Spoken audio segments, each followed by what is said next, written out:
구약성경 역대하 17장 1절에서 6절까지 말씀 보겠습니다. 우리 한 목소리로 함께 공독합니다. 봅니다.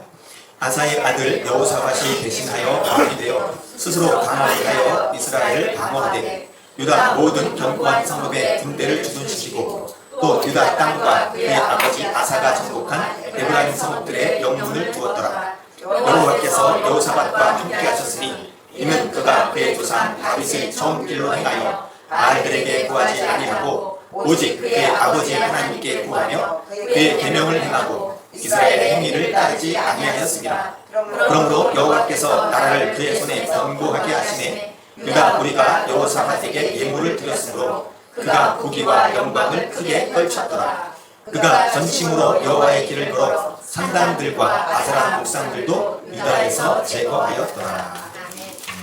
오늘은 유다 여호사밧 왕에 대한 얘기입니다.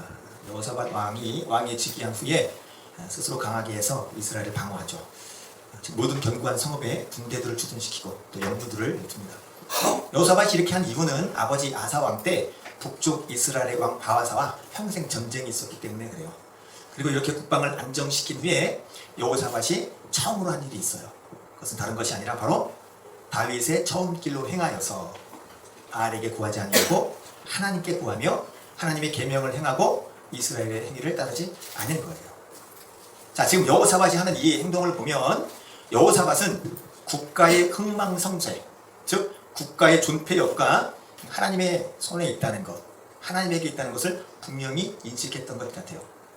그래서 그가 그냥 외적인 국방력에만 치우치는 게 아니라 다윗이 갔던 처음 길, 그리고 그와 반대되는 이스라엘의 행위를 따르지 않는 거죠. 여기서 다윗의 처음 길이라고 하는 이 표현은 다윗이 밧세바 사건으로 몰락하기 이전의 모습을 그대로 행한다는 의미예요. 알고 계시듯이 사울에게 쫓겨다닐 때 다윗은 오로지 하나님만 의지했어요. 오로지 기도했어요. 하나님, 저들이 나를 고발할 것입니까? 제가 가야 될까요? 말아야 될까요? 하나님, 이 전쟁에서 제가 나가야 될까요? 말아야 될까요? 항상 기도하던 사람이었어요.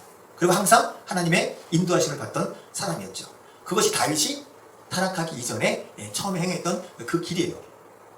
사도행전에는 다윗을 가리켜서 그렇게 말하죠. 하나님의 마음에 맞는 사람이라. 그러니까 하나님께만 중심을 두고 하나님의 명령에 순종해서 살았던 그 삶을 가리키는데 여호사밧도 왕위에 등극하고 하나님 중심의 삶을 살았다라고 하는 것이에요. 그리고 그와 반대되는 이스라엘의 행위를 따르지 않았다라고 하는 것은 열왕기상에 나오듯이 이스라엘이 둘로 나눠지면서 북쪽 여로보암이 금송아지 우상 세우고 이것은 하나님이다. 그리고 레위인들이 아닌 그냥 일반 사람들을 제사장으로 세우고 자기들 마음대로 신앙생활을 했다는 것. 그런 행위를 따르지 않았다는 거예요. 가장 악한 왕으로 기록되어 있는 아합과 같은 그런 삶을 살지 않고 그와 극명하게 대조되는 다윗처럼 그렇게 살았다라고 하는 거죠. 그러니까 철저하게 여호사밧의 초기의 삶은 하나님 중심 삶이에요. 말씀 중심 삶이에요. 그러자 하나님은 이렇게 여호사밧이 전심으로 온 마음을 다해서 하나님 중심의 삶을 사는 것에 대해서 하나님께서 응답을 하시는데 그것이 여호사밧의 나라를 견고하게 하셨다는 표현이에요. 이에 대한 구체적인 내용이 10절 이하에 나오는데 10절만 한번 보면 이렇게 돼 있죠.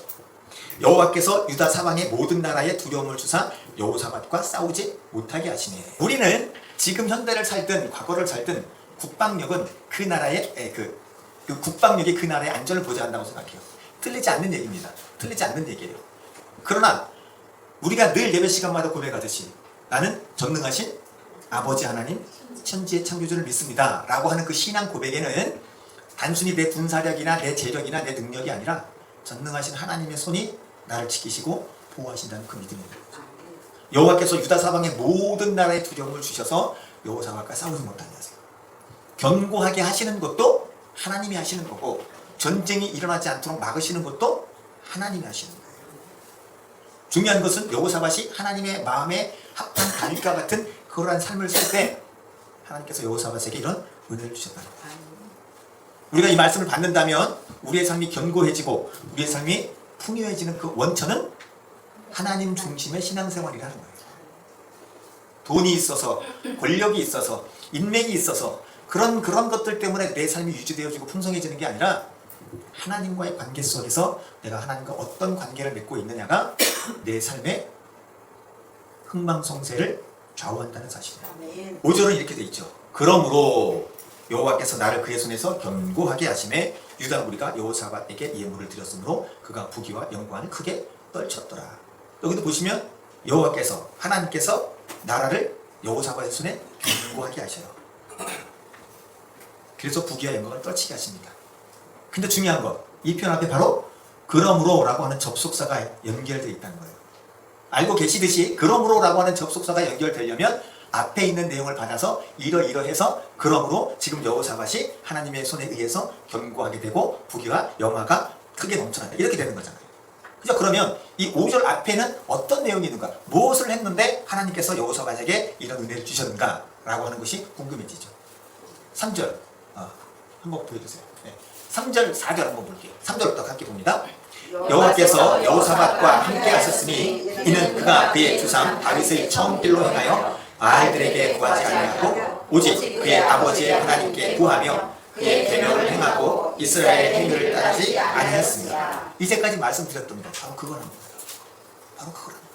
다윗의 처음 길로 행하 하나님 앞에 여쭙고 하나님의 허락하심을 받고 하나님의 인도하심을 받아 따라다니는 삶이죠. 내가 하고 싶은 대로 하고 내가 살고 싶은 대로 살고 그게 아니고 우리가 다윗의 인생을 알지만 기름 부음 받은 것 때문에 사울이 죽기 전까지 계속 쫓김을 당하는 거잖아요. 계속 도망자의 삶을 사는 거예요. 늘 긴장의 연속이었겠죠. 그리고 다윗과 함께 있는 사람들, 그 식솔들을 이 사람들을 내가 어떻게 먹여야 되고 내가 어떻게 보호해야 될까 그런 무거운 짐들이 계속 있었겠죠. 다윗은 아마 그것을 놓고 하나님께 계속 기도했을 거예요. 그럼에도 불구하고 다윗은 계속해서 사울에게 쫓기는 삶을 삽니다. 그럼에도 다윗은 하나님 앞에 하나님 내 인생이 왜 이렇게 괴롭게 하시고 내가 믿음을 지키고 하나님의 말씀대로 순종해서 사는데 왜 적이 여전히 나를 괴롭히고 적이 여전히 나의 공격 대상자가 됩니까? 왜 나를 구해 주시지 않습니까? 그렇게 하나님 앞에 반문을 던지고 하나님 앞에 대해서 원망할 수도 있잖아요. 근데 다윗은 그런 상황에서도 하나님께 기도하고 하나님만 의지해요. 이 하나님을 섬기는 거고 여호사밧이 그런 마음으로 그런 믿음으로 살았다라고 하는 거예요. 이미 말씀드렸지만 다윗은 기름 부음 받은 것 때문에 고난이 시작돼요. 사울의 차기 왕으로 기름 부음을 받은 이스라엘의 왕으로 택정되었기 때문에 고난을 당하는 거예요. 지금 이 자리에 계신 분, 저를 비롯해서 이 자리에 계신 분들은 하나님의 자녀로서 하나님 나라의 백성으로서 택정함을 받았기 때문에 우리에게 고난이 오는 거예요. 세상 사람들과 같은 그런 삶을 살지 않기 때문에.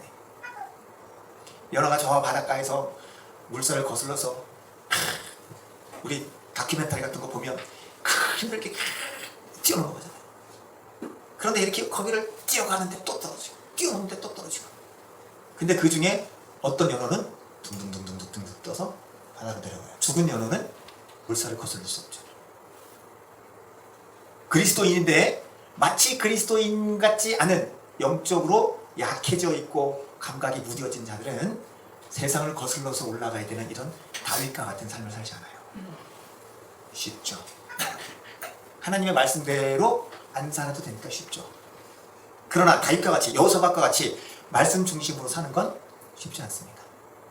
그런데 그 쉽지 않은 일을 하나님을 의지하면서 하나님만이 나의 공급자이시고 하나님만이 나를 보호하시는 분이시고 하나님만이 내 인생의 주인이십니다 라고 고백하며 힘들고 어려운 신앙생활을 이어갈 때 하나님께서 그들에 대한 믿음의 보상을 주신다라고 하는 사실이에요. 따라서 이런 차원으로 우리가 성경을 보면 우리가 가장 먼저 해야 될 것은 돈을 버는 일이 아니고 사람의 인맥을 뚫어내는 게 아니고 하나님을 하나님으로 섬기는 거예요. 아멘. 다윗이 갔던 그 길들을 나도 가는 거예요. 아멘. 여호사밧이 그렇게 했어. 그래서 은혜를 받은 거예요. 6절 한번 다시 보실까요? 6절. 그가 전심으로 여호와의 길을 걸어 산당들과 아세라 목상들도 유다에서 제거하였더라. 자, 그런데 여호사밧은 여기서 그치지 않습니다. 한 걸음 더 나아가요. 여기는 없는데 우리 성경 가지고 계신 분 7절에서 9절인데요. 제가 한번 읽겠습니다. 이렇게 해놓고 그 다음에 여호사밧이 어떤 일을 하느냐면 이렇게 일을 시작해요. 7절. 그가 왕이 있은 지 3년에 그의 백성들 방백들 벤하일과 오바랴와 스가랴와 느다넬과 미가야를 보내 유다 여러 성읍에 가서 가르치게 하고, 또 그들과 함께 레위 사람 스마야와 느다냐와 스바랴와 아사헬과 스미라못과 여호나단과 아도니야와 도비야와 도바도니야 등 레위 사람들을 보내고, 또 저희와 함께 제사장 엘리사마와 여호람을 보내었더니 그들이 여호와의 율법책을 가지고 유다에서 가르치되 그 모든 유다 성읍들로 두루 다니며 백성들을 가르쳤더라. 우상을 제거하고 아세라 목상들을 제거해서 끝난 게 아니고, 여호와의 율법책, 하나님의 말씀을 가지고 유다에 두루 다니면서 그 유다 백성들에게 하나님은 이런 분이시오, 하나님은 우리에게 이렇게 행하시는 분이시오, 하나님은 참으로 우리의 주권자가 되시고 구원자가 되시고 복 주시는 분이시오, 반면 하나님을 거역하고 대적할 때 하나님은 우리를 대적의 손에 넘기시는 분이요 라고 그 말씀들을 계속 가르쳤다는 거예요. 9절 다시 보시죠. 그들이 여호와의 율법책을 가지고 유다에서 가르치되 모든 성읍들을 두루 다니며 백성들을 가르쳤다. 사실 이건 굉장히 중요한 거죠. 교회에서 행해지는 가장 큰 일 중에 하나는 말씀을 가르치는 거예요. 물론 전도를 위해서 봉사도 하고 바자회도 하고 뭐 재능 있는 분들 수학도 영어도 다 가르치는 거 다 좋습니다. 그러나 본질은 그렇게 해서 들어온 사람들에게 이 하나님의 말씀을 가르치는 거예요. 하나님은 어떤 분이신가? 내가 믿는 예수는 어떤 분이신가? 내가 예수를 믿고 하나님을 믿는데 그 예수님과 하나님이 나를 위해서 하신 일은 무엇인가? 내가 예수를 믿지 않았다면, 하나님을 알지 못했다면 영원한 지옥에서 영원한 형벌을 받아야 될 그런 처지에 있었는데, 예수님께서 나를 대신해서 십자가 못 박혀 죽으시고 부활하심으로 하나님의 자녀 삼으시고 영원한 지옥에서 영원한 천국으로 옮기신 분, 그분이 나를 위해서 그 일을 하셨다. 그걸 아는 거죠. 그리고 그걸 믿어지게끔 우리가 기도하면서 성령 하나님의 역사를 그게 믿어져서 우리가 예수 믿는 거잖아요. 그러니까 교회의 첫 번째 사명은 내가 받은 구원의 은혜가 어떤 것인지, 얼마나 큰 것인지를 성경을 통해서 알려주는 거예요. 내가 믿는 하나님이 어떤 분이시고 내가 믿는 예수님이 어떤 분이신지를 가르쳐주는 거예요. 어린 아이들도, 학생들도, 어른들도, 연세 드신 분들 다 예외 없이, 직업과 상관없이, 직위와 상관없이, 내가 그래도 한 나라의 장관이요, 그것과 상관없이 하나님의 말씀은 우리에게 가르쳐줘야 되고 우리는 그 말씀을 배워야 돼요. 우리 호세아 선지자를 알고 있잖아요. 북쪽 이스라엘이 멸망하기 전에 호세아 선지자를 통해서 하나님이 계속 너네 그러다 망한다, 그러다 망한다, 하나님을 바르게 알고 하는 게 바로 돌아와라. 그때 호세아를 통해서 하나님께서 하신 말씀, 우리가 잘 아는 말씀이에요. 내 백성이 지식이 없으므로 망하는구나. 여기서 말하는 지식은 하나님을 아는 지식이죠. 단순히 머리로만 아는 지식이 아니고 내 삶에서, 내 경험 속에서 하나님이 어떤 분이신 줄 알고 그 하나님의 말씀대로 살아가는 그 삶이 없는 거죠. 그래서 호세아에서는 그렇게 말씀합니다. 내 백성이 지식이 없어서 망한다. 네가 하나님을 버려서 망한다. 그러므로 여호와를 알자, 하나님을 알자, 힘써 하나님을 알자. 이런 차원에서 우리는 성경을 가르쳐야 되고 성경을 공부해야 돼요. 목사님, 시험이 내일 모레예요. 목사님, 고등학교 시험 대학을 가야 돼요. 언제 그거 합니까? 언제? 나는 전능하신 아버지 하나님, 천지의 창조주 있습니다. 요새 벚꽃 카페라고 하는 그 일본 선교사님 그 이야기를 이제 책 나온 게 있어서 읽고 있는데, 거기에 그 남자 선교사님은 고등학교 때 이제 거듭나고 이제 공부를 이제 하는 내용이 나와요. 이제 공부를 잘하는 학생이었어요. 이제 거듭나서 은혜 받고 이제 말씀을 공부하려고 자율학습 시간에 성경을 보고 이렇게 큐티를 이렇게 하고 있었대요. 선생님이 와서 하는데, 야, 뭐 하는 거냐 너 지금은? 이 정신이 있는 거야 없는 거야? 공부를 해야지만 성경 뭐 하는 거야? 근데 그 선생님이 예수를 믿는 거죠. 우리는 공부가 항상 앞서요. 그리고 돈 버는 직업이 항상 앞서. 돈 좀 벌어놓고 공부해서 합격해 놓고 그리고 성경 공부할게요. 하나님 할게요. 그러니까 하나님을 모르는 상태에서 예수를 믿으니까 예수 믿는 형태가 뭐 어떤 형태가 되냐면 내가 믿고 싶은 형태가 되는 거예요. 전체적인 하나님의 말씀을 모르니까 조각조각 들은 걸 가지고 내가 듣고 싶은 거 듣고 내가 보고 싶은 거 보고, 그러니까 신앙생활이 내가 주인이 돼서 하는 거예요. 출발부터가 틀리니까 가는 길이나 과정이나 결과는 다 틀려지는 거예요. 그래서 우리는 말씀을 바르게 공부해야 돼요. 말씀이 강단에서 바르게 선포되어져야 되고 그 바르게 선포된 말씀을 우리가 듣고 바르게 살아야 돼요. 사도행전에 바울 사도가 복음을 전하면서 데살로니가 베레아 이렇게 넘어가죠. 베레아 사람들은 더 신사적이어서 성경이 그러한 거 아닌가들 상고하더라. 하나님의 말씀을 딱 들으면 그거를 평가하고 판단하는 차원에서가 아니라 아 정말 하나님의 말씀이 그런가? 그리고 그 말씀을 내가 읽으면서 묵상하면서 주님이 도우심을 구하는 거예요. 성령님의 감동으로 기록된 말씀인데 제가 읽을 때 깨닫게 해주시고 믿어지게 해주시고 그 말씀대로 살 수 있는 힘과 능력도 공급해 주십시오. 그런 게 신앙생활 하는 거죠. 주일에서 한번 말씀 듣고 일주일을 살아가는데 그 주일에 들은 말씀도 월요일 화요일 지나면 다 잊어버리죠. 주일에 무슨 말씀이었지? 본문이 뭐였지? 그 우리가 일상생활에서 말씀대로 살아갈 수 있는 동력을 자꾸 잃어버리는 거죠. 이렇게 되려면 가치관부터 달라져야 돼요. 난 전능하신 하나님을 믿고 그 하나님께서 나에게 하신 말씀을 내가 붙들고 산다. 그 중심으로 가는 거죠.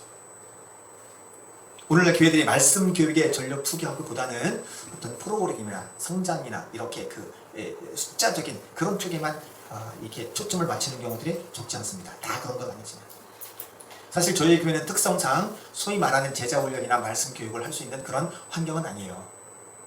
그것도 저에겐 핑계가 되겠지만 그래서 제 자신에게 있어서는 주일에 선포되는 말씀에 저는 올인을 했다고 생각을 했어요. 앞으로도 그럴 거예요.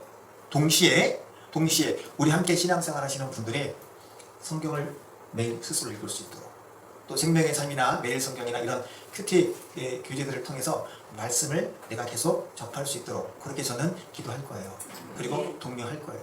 단순히 머리에 지식을 세우는 게 아니라 세상을 이기는 믿음, 세상의 모든 법들과 세상의 모든 삶의 방식들을 거슬러 올라갈 수 있는 하나님의 말씀의 그 능력, 그것이 목적이에요.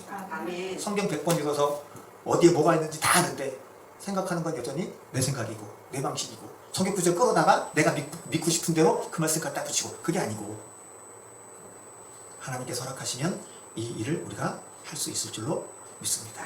말씀을 맺겠습니다. 오늘 여호수아에서 말씀은 우리로 하여금 하나님의 말씀을 붙들라고 권고합니다.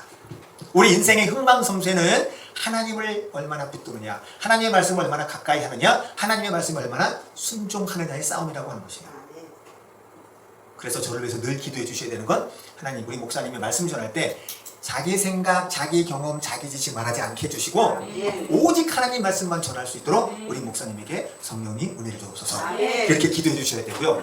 지금 함께 예배드리는 분들은 하나님의 말씀이 하나님의 선포되는 이 자리에서 내가 하나님의 말씀을 하나님의 말씀으로 받고 그 말씀대로 살아갈 수 있는 세상의 물결을 거슬러 올라갈 수 있는 힘과 능력을 내게 공급해 주시옵소서. 그렇게 기도해 주셔야 돼요. 그래서 저와 여러분들이 앞으로 험악해지고 있는 이 세상 가운데 하나님의 말씀이 무시되어지고 하나님의 말씀의 방식대로 살아가는 삶이 무시당하는 이 세대 가운데 다니엘과 세 친구같이 마음을 정하고 뜻을 정하고 믿음을 지킬 수 있는, 그래서 별과 같이 빛나는 믿음의 사람들, 그리스도의 사람들, 은혜의 사람들 다 되실 수 있기를 주님의 이름으로 간절히 축복합니다. 우리 함께 기도하겠습니다. 주님의 약속의 말씀이 있습니다. 주님의 약속의 말씀대로 따라가면 다윗과 같이 고난도 당할 수 있고 어려움도 당할 수 있지만 끝내 승리하시는 믿습니다. 주님의 말씀 잘 붙들고 하나님께서 주시는 그 은혜와 복을 받기 원합니다. 여호사밧 같이 말씀에 순종하고 말씀대로 살아서 하나님께서 그가 부귀와 영화를 주셨던 것처럼 내 인생에도 우리 자녀들에게도 그런 은혜를 주시고 말씀을 분명히 알고 말씀대로 살아갈 수 있는 힘을 주옵소서. 우리 다 같이 주여 세 번 부르고 기도합니다. 주여!